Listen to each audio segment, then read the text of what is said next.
Hello everyone, so today's topic is centre of mass. So centre of mass को हम कैसे define करेंगे? It is defined as that point at which whole mass of the system is supposed to be concentrated and its motion would be same as if external force acting on the system are acting at that point. This point is called centre of mass point. Significance: it becomes very easy to deal with the motion, momentum and energy using the concept of center of mass as comparison to deal with the individual particle. Next is center of mass of two particle system. So this is first particle whose mass is m1 and this is second particle whose mass is m2. यहाँ पे ये origin है, ये xy plane है जिसके अंदर centre of mass point हमने यहाँ माना है. यहाँ पे जो F1 F2 है वो एक्सटर्नल फोर्सेज हैं. R1 R2 इनके यहाँ पे पोजीशन वेक्टर हो गए और V1 V2 यहाँ पे वेलोसिटी वेक्टर हैं. So V1 is equal to dr1 upon में dt, V2 is equal to dr2 upon में dt. यहाँ पे F12 क्या है? Internal force exerted on M1 due to M2.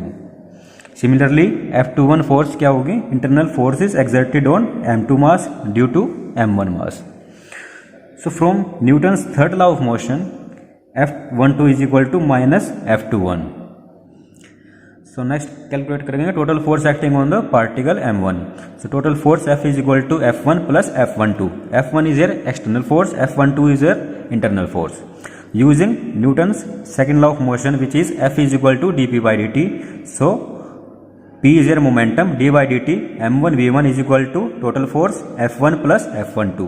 Similarly for particle of mass m2, d by dt, m2 v2 is equal to F2 plus F21. F2 is your external force, F21 is your internal force. Adding both equation, d by dt m1 v1 plus m2 v2 is equal to F1 plus F2 plus F1 F2 plus F21. F12 is equal to minus F21, so both term cancel out. So this is equal to F1 plus F2. So F is equal to F1 plus F2. F is a total external force acting on the system. So V1 और V2 की value put कर देंगे. V1 की value आ जाएगी dr1 upon में dt, V2 की आ जाएगी dr2 upon में dt. So d by dt यहाँ पे कॉमन ले लेंगे, d स्केयर अपॉन में dt square, m1 r1 plus m2 r2 is equal to total force F. So total force F is equal to यहाँ पे m1 plus m2 को multiply और divide कर देंगे. तो m1 plus m2 D square upon में dt square, m1 r1 plus m2 r2 upon में m1 plus m2. सो इस टर्म को लिख देंगे हम यहाँ पे RCM. RCM क्या है? यहाँ पे position vector of centre of mass of two particle system. So अभी हमने डिस्कस किया centre of mass of two particle system. अब हम डिस्कस करेंगे centre of mass of n particle system. Let a system consist of n particle whose mass is m1 m2 up to mn and whose position vector are r1 r2 up to rn. Let RCM be the position vector of center of mass of n particle system. Let F1 F2 up to Fn are the external forces acting on the n particle of the system. For each particle it experiences internal forces due to rest of the n-1 particle. यानी कोई particular particle के ऊपर जो internal forces acting होंगी वो rest of the n-1 particle की वजह से होगी. हम मान लेते हैं वो पार्टिकल कोई ith पार्टिकल है, यानी कि internal forces on ith particle. Fi is equal to summation j is equal to 1 to n where I is not equal to j, Fij. If v1 v2 up to vn are the instantaneous velocities of the particle, then d by dt mi vi is equal to Fi plus small fi. Capital Fi यहाँ पे क्या है? Internal forces, और small fi क्या है? यहाँ पे external forces.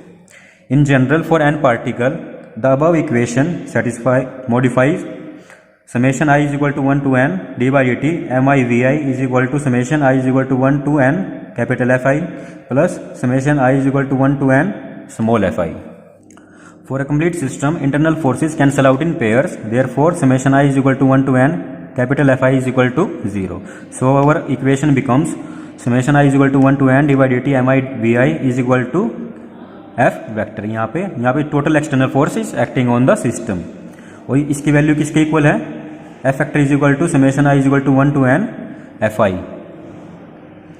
तो यहाँ से Vi की वैल्यू पुट कर देंगे यहाँ पे dri अपॉन में dt, और dy dt यहाँ पे कॉमन ले लेंगे. So d square upon dt square mi ri is equal to F. So यहाँ पे जो F वेक्टर एफ फैक्टर है यहाँ पे, इसकी वैल्यू पुट कर देंगे, जिसकी वैल्यू किसके इक्वल है, capital M d square upon में d t square RCM. RCM यहाँ पे क्या है, position vector of centre of mass, और एम क्या है यहाँ पे, total mass of the system. तो यहाँ से आरसीएम की वैल्यू निकाल लेंगे। RCM is equal to summation i is equal to 1 to n m i r i upon में कैपिटल एम। अब यहाँ पे समेशन यहाँ पे ओपन कर लेंगे।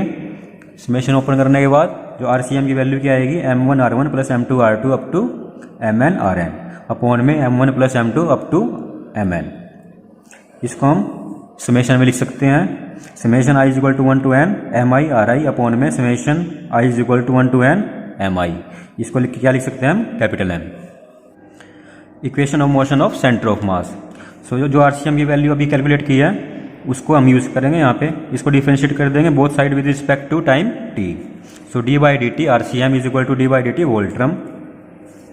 तो d by d t RCM is equal to VCM. VCM क्या है यहाँ पे, velocity of centre of mass is equal to जो डी बाई डी टी है यहाँ पे ये किस पे अप्लाई होगा, सिर्फ आर आई पे होगा, क्योंकि यहाँ मास ही एक कॉन्स्टेंट क्वांटिटी है, तो ये डी बाई डी टी इस पे अप्लाई नहीं होगा, सिर्फ किस पे होगा, आर आई पे। So d by d t r i is equal to v I.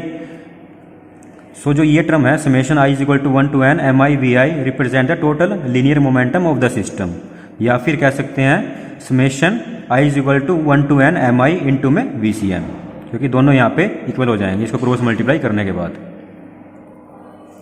In the absence of external forces, the total linear momentum of the system is constant. So VCM is equal to constant.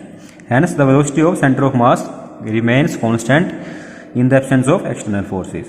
इसको यहाँ पे cross multiply कर देंगे। अब cross multiply करने के बाद summation i is equal to 1 to n m i into में v c m is equal to summation i is equal to 1 to n m i v i. Differentiating our equation both side with respect to time t. So mass एक constant quantity है, so d by d t apply किस पे होगा, VCM पे होगा। Similarly यहाँ पे मास एक कॉन्स्टेंट क्वांटिटी है, सो किस पे अप्लाई होगा, d by d t v i पे। So d by d t v c m is equal to a c m. A c m क्या है यहाँ पे, acceleration of centre of mass. Similarly d by d t v i is equal to a i, acceleration of ith particle. So यहाँ से a c m की value calculate कर लेंगे, summation i is equal to 1 to n m i a i upon में summation i is equal to 1 to n m i.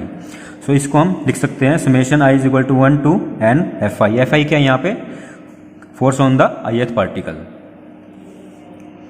So a c m is equal to f external upon में summation i is equal to 1 to n m i. So इस term को हम simply F external भी लिख सकते हैं, इसे total external force, और इस टर्म को हम लिख सकते हैं कैपिटल एम। कैपिटल एम क्या है यहाँ पे, total mass of the system. So examples of centre of mass, exploding fire crackers, earth moon system, third decay of nucleus. So next is motion of centre of mass. Let M be the total mass of the system concentrated at the centre of mass.